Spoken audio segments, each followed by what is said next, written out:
Metre ब्याज पीडितको वार्ता निष्कर्षविहीन आन्दोलनलाई थप सशक्त बनाउँदै मिटर ब्याज पीडित पक्राउ परेका मिटर ब्याज पीडितलाई रिहा गर्न एमालेको माग। संसद भवन र सिंहदरबारको फुटपाथबाट प्रहरीले हटायो डोरी। काठमाडौँमा फुटपाथ व्यवसाय र नगर प्रहरीबीच झडप। ब्यान विथ प्लेटफर्म नहुँदा टिकटक पूर्ण रूपमा बन्द गर्न सकिएन मन्त्री शर्माको भनाई। कर्मचारीमा कामै नगरे बाँच्न सकिने मनसाय बढ्दै गएको छ प्रधानमन्त्री प्रचण्डको भनाई। उनी भन्छन् नियमको परिधिभित्र रही निर्णय गर्न कसैले हिचकिचाउनु हुँदैन। निजी क्षेत्रले भ्रष्टाचार गर्दा हुन्छ भन्न खोजिएको हो। एमालेका सांसद रघुजी पन्तको प्रश्न।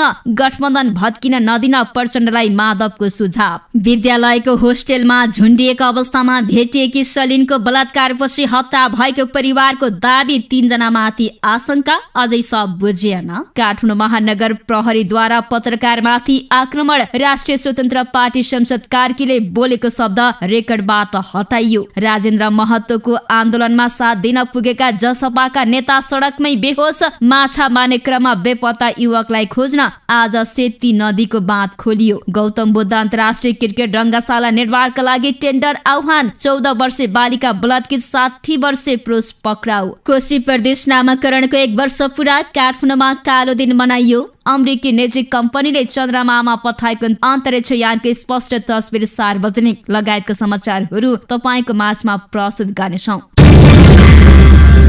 दर्शकबिन नमस्कार। टुडे नेपाली न्युजमा यहाँहरूलाई हार्दिक स्वागत छ। सदाको दिन जस्तै आज पनि हामी देशभरिका ताजा अनि महत्त्वपूर्ण खबर लिएर तपाईको माझमा उपस्थित भइसकेका छौं। तपाईले हाम्रो समाचार यति बेला कहाँबाट हेर्दै र सुन्दै गर्नु भएको छ कृपया तलको कमेन्ट बक्समा लेखी पठाउनु होला। यदि हामीले प्रस्तुत गरेका सामग्री तपाईलाई मन परेको छ भने हाम्रो च्यानललाई सब्स्क्राइब, लाइक, कमेन्ट गर्न नभुल्नु होला। साथै समाचारमा दैनिक रूपमा सहभागिता जनाउनु भएको छ भने रेगुलर भनेर लेखी पठाउनु होला। आउनुहोस् आजको समाचार सुरु गरौं। मिटर ब्याज पीडितको वार्ता निष्कर्षविहीन आन्दोलनलाई थप सशक्त बनाउँदै मिटर ब्याज पीडित पक्राउ परेका मिटर ब्याज पीडितलाई रिहा गर्न एमालेको माग। यस प्रसङ्गमा तपाईँ के भन्न चाहनुहुन्छ तलको कमेन्ट बक्समा लेखी पठाउनु होला। दर्शकबिन मिटर ब्याज पीडितहरूले आन्दोलनलाई थप सशक्त बनाउने भएका छन्। सरकारसँगको 3 पटक वार्ताबाट कुनै निष्कर्षमा नपुगेपछि पीडितहरूले आन्दोलनलाई थप सशक्त बनाउने तयारी गरेका छन्। आधापी आन्दोलनको बेस सरकारसँगको वार्तालाई भने निरन्तरता दिने उनीहरूको भनाइ छ। विभिन्न छबुदे माग अघि सारेर आन्दोलन गर्दै आएका पीडितहरूसँग सरकारले वार्ता गर्दै आएको छ, तर वार्ता कुनै निष्कर्षमा पुग्न सकेको छैन। सरकारसँगको वार्ता निष्कर्षमा पुग्न नसकेपछि वार्तासँगै आन्दोलनलाई समेत सशक्त बनाएर अघि बढ्ने मिटर ब्याज तथा ठगी विरुद्ध किसान मजदुर संघर्ष समितिका अध्यक्ष अवधेश कुशवाहाले बताएका छन्। मिटर ब्याज विरुद्ध न्याय मार्च गर्दै काठमाडौँ पुगेका मिटर ब्याज पीडितहरूले 6 बुँदे माग अघि सारेर माघ 16 गतेदेखि आन्दोलन गर्दै आएका छन्। गृह मन्त्रालयले गठन गरेको वार्ता समिति र पीडितहरू बीच 3 पटक वार्ता भइसकेको छ। यसै बीचमा राष्ट्रिय सभा सदस्य विमला घिमिरेले मिटर ब्याज पीडितहरूका माग सम्बोधन गर्न सरकारसँग आग्रह गरेका छन्। बिहीबारको राष्ट्रिय सभा बैठकमा बोल्दै उनले काठमाडौँमा आन्दोलन गर्दै आइरहेका मिटर ब्याज पीडितहरू आन्दोलन गर्दै गर्दा सरकारले कुनै कुरा नसुनेपछि 14 गते संसद भवनको परिसरमै छिरेर आन्दोलन गर्न बाध्य भएको अवस्थालाई सरकारले गम्भीर रूपमा लिनुपर्ने बताएका छन्। उनले प्रदर्शनका क्रममा पक्राउ परेकालाई तत्काल रिहा गर्नुपर्ने माग गरेकी छिन्। उनले भने धेरै दिनदेखि काठमाडौँमा आन्दोलन गर्दै आइरहेका मिटर ब्याज पीडितहरू आन्दोलन गर्दै गर्दा सरकारले कुनै कुरा नसुनिसकेपछि 14 गते संसद भवनको परिसरमै छिरेर आन्दोलन गर्न बाध्य भएका थिए। छिर्नु आफैमा संवेदनशील कुरा हो भने अर्को संवेदनशील विषय उनीहरूलाई पक्राउ गरेर अहिलेसम्म छोडिएको छैन। उनीहरूको माग भनेको निशर्त रूपमा उनीहरूलाई रिहा गर्नुपर्छ भन्ने हो। मिटर ब्याज पीडितका आफ्नै वार्ताका कुरा छन्। यो सरकारले समयमा सम्बोधन नगर्दा अरू पनि थप दुर्घटना हुन सक्छन्। यो विषयमा सरकारले समयमा नै ध्यान दिएर वार्ता अगाडि बढाओस्। उनले मिटर ब्याज पीडितका माग समयमै सम्बोधन नगर्दा थप दुर्घटना हुनेतर्फ सरकारले सोच्न आवश्यक रहेको बताएका छन्। यस्तै बानेश्वर स्थित संघीय संसद भवन, सिंहदरबार र बालुवाटार स्थित प्रधानमन्त्री निवास स्थित फुटपाथको डोरी प्रहरीले हटाएको छ। सर्वसाधारणलाई पैदल हिँड्न समेत निषेध गरेर डोरी टाँगेको बारे आलोचना भएको थियो। आलोचनापछि प्रहरीले डोरी हटाएको हो। फागुन 14 मा निषेधित क्षेत्र तोडेर लघुवित्तका ऋणीहरू संघीय संसद भवनमा प्रवेश गरेका थिए। सो घटनापछि प्रहरीले सर्वसाधारणलाई फुटपाथमा हिँड्न पनि रोक लगाएको थियो। संसद भवन प्रवेश गरेको आरोपमा 48 जना महिला र 1 जना पुरुष थुनामा छन्। बानेश्वर, बालुवाटार र सिंहदरबारको फुटपाथमा टाँगेको डोरी हटाएको जिल्ला प्रहरी परिषद काठमाडौँका एसपी नवराज अधिकारीले जानकारी दिएका छन्। उनले भने निषेधाज्ञा घोषणा गरिएको ठाउँ हुनाले ती ठाउँमा फुटपाथ सकबार प्रयोग नगर्न हामीले सूचना दिएका हौं। संसद भवनको कम्पाउन्डबाट पक्राउ गरिएकाहरू विरोध प्रहरी नयाँ बानेश्वरले मुलुकी अपराध संहिता 2074 अनुसार सार्वजनिक शान्ति विरोधको कसुरमा म्याद लिएर अनुसन्धान गरिरहेको छ। यस्तै सुन्धारामा फुटपाथ व्यवसायी र नगर प्रहरी बीच झडप भएको छ। हिजो बेलुकी भएको झडपमा दुवै पक्षका केही घाइते भएका छन्। 7 जना नगर प्रहरी सहित केही फुटपाथ व्यवसायी पनि घाइते भएका महानगर प्रहरी प्रमुख राजु पाण्डेले जानकारी दिएका छन्। घाइते सबैको वीर अस्पतालमा रहेको ट्रमा सेन्टरमा उपचार भइरहेको जानकारी प्राप्त भएको छ। संचार तथा सूचना प्रविधि मन्त्री रेखा शर्माले देशमा ब्यान्डविड्थको प्लेटफर्म नहुँदा टिकटक बन्द गर्न सरकार असफल भएको बताएका छन्। मन्त्री शर्माले बिहिबार काठमाडौँमा आयोजित अनलाइनमा महिला सुरक्षा विषयक अन्तर्क्रिया कार्यक्रममा मन्त्री शर्माले भने टिकटक बन्द गर्ने भनेर सरकारले निर्णय त गर्यो, तर हामीले पुरै बन्द गर्न सकेनौं नि त, किनकि हामीसँग त्यो खालको प्रविधि रहेनछ। इन्टरनेटको दुरुपयोगबाट महिलाहरूले असुरक्षा र हिंसा भोग्नु परेको मन्त्री शर्माको भनाइ छ। संसारभरि चल्ने सबै डिजिटल प्लेटफर्म नेपालमा प्रयोग हुन्छन्, तर त्यसको नियमन गर्न नसकिने हुँदा असुरक्षा पैदा भएको उनको भनाइ छ। मन्त्रीले भनिन् इन्टरनेटको प्रयोगबाट धेरै फाइदा लिन सक्छौं, अझ जति प्रयोग गर्नुपर्ने हो त्यति प्रयोग गर्न सकेका छैनौं, तर यसको दुरुपयोगबाट महिलाहरूले असुरक्षा तथा हिंसा भोग्नु परेको छ। संसारभरि चल्ने सबै डिजिटल प्लेटफर्म हामी प्रयोग त गर्छौं, तर त्यसलाई नियमन गर्ने स्थिति छैन, उनको भनाइ छ। प्रधानमन्त्री पुष्पकमल दाहाल प्रचण्डले जिम्मेवारी पन्छाएर राज्यलाई क्षति भए सोही व्यक्तिलाई क्षतिपूर्ति भराउने प्रणाली आवश्यक भएको बताएका छन्। चालु आर्थिक वर्षको नीति तथा कार्यक्रम र बजेटको कार्यान्वयन समीक्षा बैठकमा प्रधानमन्त्रीले निर्णय नलिएकै र पन्छाएकै कारणबाट मुलुकलाई कति हानि नोक्सानी वा क्षति हुन सक्छ भन्ने मूल्याङ्कन गर्ने प्रणाली स्थापित गर्नुपर्ने बताएका हुन्। पछिल्लो समयमा प्रशासन यन्त्रमा काम गरे कारबाही भोग्नु पर्ने तर कामै नगरे बच्न सकिने मनसाय बढ्दै गएको देखिन्छ, प्रधानमन्त्री प्रचण्डले भनेका छन्। अब यसको गम्भीर समीक्षा गर्नुपर्ने बेला भइसकेको छ। यसको असर अनन्त हाम्रा उपलब्धि र राजनीतिक व्यवस्थाको रक्षा र विकासमा पर्छ भने हेक्का राख्नु जरुरी छ, उनले भनेका छन्। सबैभन्दा ठूलो चुनौती समयमै निर्णय नगर्ने, निर्णय पन्छाउने र अन्तर्निकाय समन्वयमा आवश्यक पहल नलिने प्रविधि देखिएको उल्लेख गर्दै प्रधानमन्त्री प्रचण्डले नियम बमोजिम गतिशील र सृजनशील निर्वाह गर्नुपर्नेमा जोड दिएका छन्। मैले बारम्बार जोड दिँदै आएको छु, प्रचलित नियमको परिधि भित्र रही निर्णय गर्न कसैले हिचकिचाउनु हुँदैन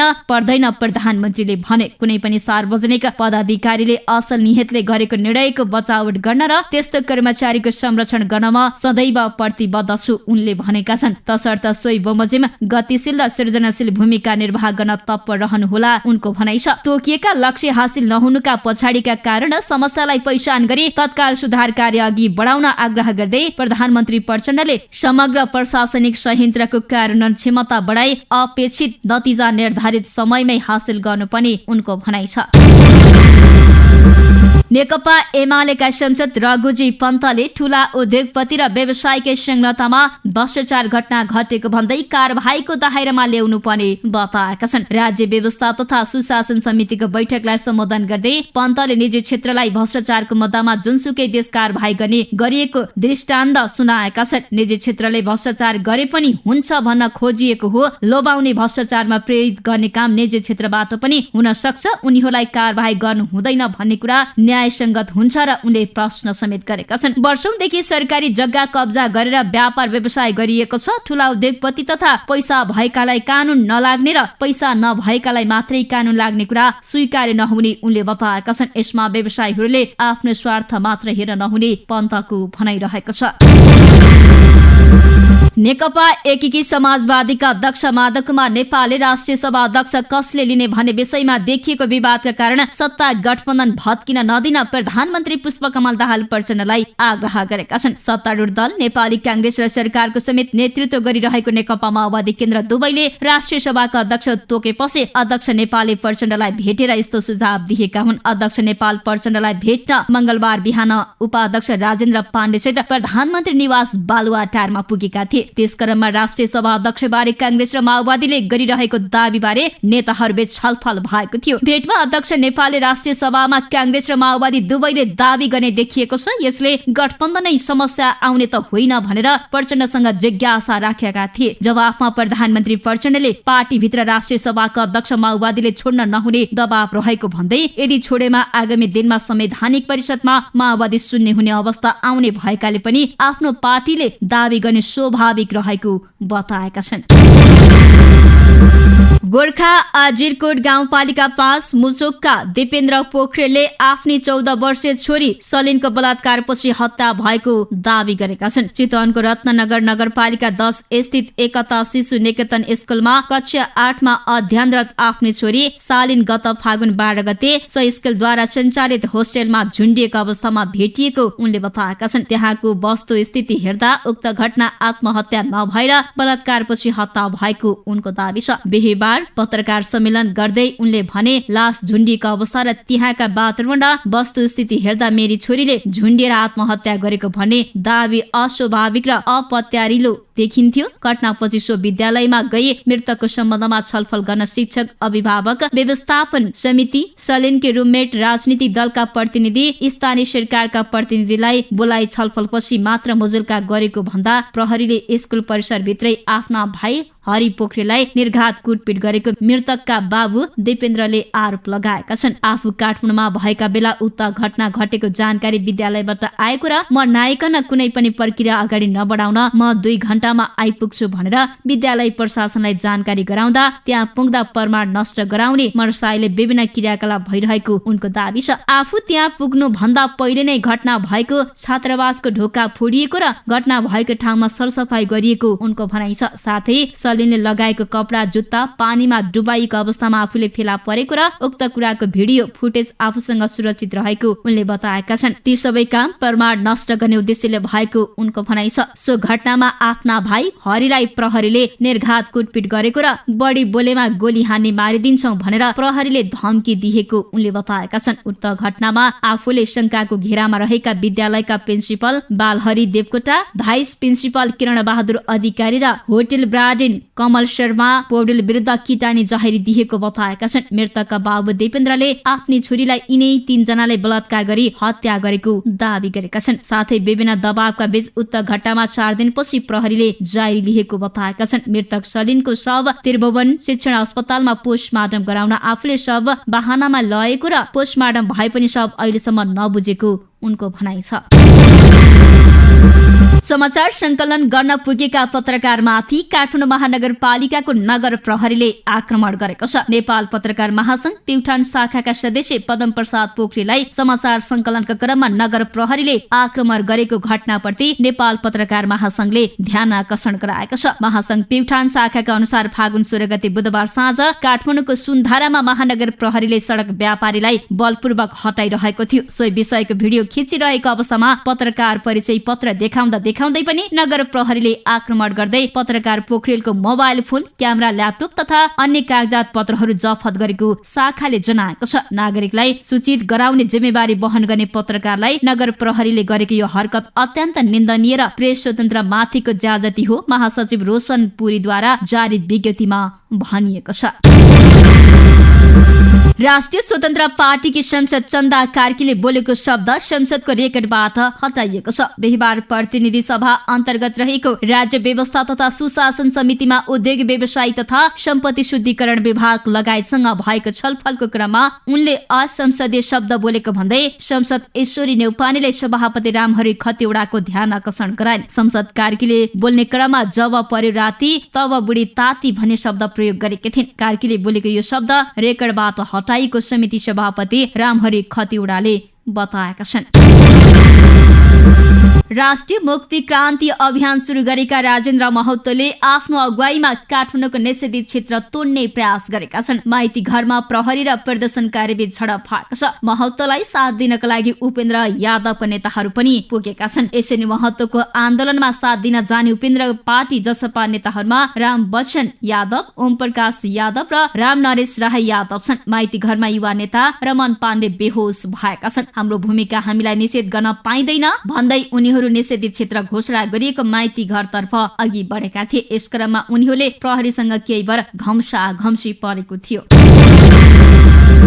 माछा मार्ने क्रममा बेपत्ता युवकलाई खोज्न पोखराको सेती नदीको बाँध खोलिएको छ। बाँध खोल्दा तल्लो तटीय क्षेत्रमा पानीको बहाव बढ्ने भएकाले सुरक्षित रहन कास्की प्रहरीले आग्रह गरेको छ। नदी वरिपरि काम गर्ने तथा आवाज जावत गर्ने मानिसलाई चनाखो हुन तथा नदीको किनारमा नजान र सतर्कता अपनाउन प्रहरीले आग्रह गरेको हो। 4 दिन अघि सेती नदीमा माछा मार्ने क्रममा पोखरा 1 सिम्पानीका मानबहादुर लामा तमाङ बेपत्ता छन्। नेपाल प्रहरी सशस्त्र प्रहरीका गोताखोरले खोज्दा पनि फेला नपरेपछि बाँध खोलिएको हो। यसअघि मक्सिर 28 गते पनि मणिपाल शिक्षण अस्पतालमा उपचाररत एकजना युवक सम्पर्क विहीन भएपछि उनको खोजीका लागि बाँध खोलिएको थियो। धुर्मुस सुन्तली फाउन्डेसनले हात उठाएपछि अल्पत्र रहँदै आएको गौतम बुद्ध अन्तर्राष्ट्रिय क्रिकेट रङ्गशाला निर्माणका लागि टेन्डर आह्वान गरिएको छ। महानगरपालिकाले रङ्गशालाको पहिलो चरणको निर्माण कार्यका लागि 1 अर्ब 10 करोड रुपैयाँको टेन्डर आह्वान गरेको हो। भक्तपुर महानगरपालिका 15 रामपुरमा निर्माणाधीन रङ्गशाला करिब 3 वर्षदेखि अल्पत्र परेपछि भरतपुर महानगरपालिकालाई स्वामित्व हस्तान्तरण गरिएको थियो। एक सार्वजनिक सूचना जारी गर्दै महानगरले इच्छुक र योग्य कम्पनीलाई 1 महिना भित्र आवेदन पेश गर्न आह्वान गरेको छ। भरतपुर महानगरपालिकाका वरिष्ठ इन्जिनियर सन्तोष आचार्यका अनुसार टेन्डरको प्रस्ताव 31औं दिनमा खोलिनेछ र त्यसको करिब 2 हप्तामा प्राप्त प्रस्तावहरूको मूल्याङ्कन गरी छनौट भएको कम्पनीलाई निर्माणको जिम्मा दिइनेछ। रङ्गशाला प्रकृतिको काम गरेको निर्माण कम्पनीलाई प्राथमिकता दिइने महानगरपालिकाका वरिष्ठ इन्जिनियर आचार्यले जानकारी दिए। रङ्गशालाको पहिलो चरणमा 10,000 जना क्षमताको स्ट्यान्ड मैदानको सम्पूर्ण काम पेभेलियन सहित 2वटा टावर बिल्डिङ निर्माण हुनेछ। यो काम पूरा हुँदा रङ्गशालाको क्षमता 15,000 जनाको पुग्नेछ। महानगरपालिकाले विगत 5 वर्षमा सरदार 58 करोडको वार्षिक निर्माण कारोबार रहेको राष्ट्रिय निर्माण कम्पनीसँग बोलपत्र आह्वान गरी रङ्गशाला निर्माणको प्रक्रिया थालेको हो। 14 वर्षीय बालिकालाई जबरजस्ती करणी गरेको आरोपमा प्रहरीले कैलालीबाट एकजनालाई पक्राउ गरेको छ। कैलाली जिल्लाको टिकापुर नगरपालिका 1 शक्ति नगर शिविर बस्ने 60 वर्षीय आशाराम चौधरीलाई बलात्कार गरेको आरोपमा पक्राउ गरिएको प्रहरीले जनाएको छ। चौधरीले ती बालिकालाई ललाई फकाई सोही ठाउँ स्थित कैलाशोर सामुदायिक वनभित्र लगेर जबरजस्ती करणी गरेको भन्ने उजुरीको आधारमा इलाका प्रहरीकाले टिकापुरबाट खटिएको प्रहरीले उनलाई पक्राउ गरेको जनाएको छ। यस सम्बन्धमा प्रहरीले थप अनुसन्धान गरिरहेको छ। कोशी प्रदेश नामाकरणको 1 वर्ष पुगेको छ, तर पहिचानवादीहरूले कोशी नामाकरणको निरन्तर विरोध गर्दै पुनः नामाङ्कनको माग गर्दै आइरहेका छन्। गत वर्षको फागुन 16 गते कोशी प्रदेश सभाको बैठकले विवादका बीच प्रदेश 1 को नाम कोशी प्रदेश राख्ने निर्णय गरेको थियो। 1 वर्ष पुगेकै अवसरमा बिहिबार प्रदेश 1 मा पुनः नामाङ्कन संयुक्त संघर्ष समितिले राजधानीमा कालो दिन मनाएको छ। काठमाडौँको उपत्यकामा बसोबास गर्ने पहिचान पक्षदार कोशी प्रदेशवासीहरूले 3 कुनेमा कोशी नाम खारेजी माग गर्दै विरोध प्रदर्शन गरेका हुन्। उनीहरूले फागुन 16 लाई कालो दिनको रूपमा लिँदै प्रदर्शन गरेका छन्। शुक्रबारमा उनीहरूले कोशी नामाकरण खारेजीको माग लेखिएका विभिन्न प्लेकार्ड प्रदर्शन गरेका छन्। चन्द्रमाको सतहमा अमेरिकाले पठाएको ओडिसियम रोबोटको पहिलो स्पष्ट तस्बिरहरू सार्वजनिक भएको छ। तस्बिरमा अन्तरिक्षयानको एउटा खुट्टा भाँचिएको अवस्थामा चन्द्रमाको एक छेउमा अवतरण भएको देखिएको बीबीसीले जनाएको छ। आधा यसले काम गर्न थालेको छ। अन्तरिक्षयानले चन्द्रमाको वातावरण बारे जानकारीहरू पठाइरहेको खबरमा उल्लेख छ। अप्ठ्यारो परिस्थितिका बावजुद यसले काम गर्न थालेकाले रोबोटलाई कमजोर सोच्न नहुने अमेरिकी अन्तरिक्ष एजेन्सी प्रशासक बिल नेसनले बताएका छन्। गएको बिहिबार ओडिसिएसले निजी कम्पनी इन्टोभिम्स मेसिनको पहिलो अन्तरिक्षयानको रूपमा चन्द्रमामा सफल अवतरण गरेर इतिहास रचेको थियो। 8 दिने मिसनको प्रक्षेपण गरिएमा 6औं दिनसम्म पनि चन्द्रमाबाट जानकारीहरू पठाइरहेको कुरालाई सफलताको रूपमा हेर्न सकिने कम्पनीले जनाएको छ। नासाले कम्पनीसँग चन्द्रमाको वातावरण अध्ययनका लागि रोबोटमा 6 वटा वैज्ञानिक उपकरण जडान गरेर पठाउने सम्झौता गरेको थियो। हवस् त टुडे नेपाली न्युजले तयार पारेको समाचार यही सकिएको छ। दैनिक समाचार हेर्न अनि सुन्नको लागि हाम्रो च्यानललाई सब्स्क्राइब, लाइक, कमेन्ट गर्न नभुल्नुहोला। साथै समाचारको बारेमा कुनै प्रतिक्रिया छ भने तलको कमेन्ट बक्समा लेखी पठाउनुहोला।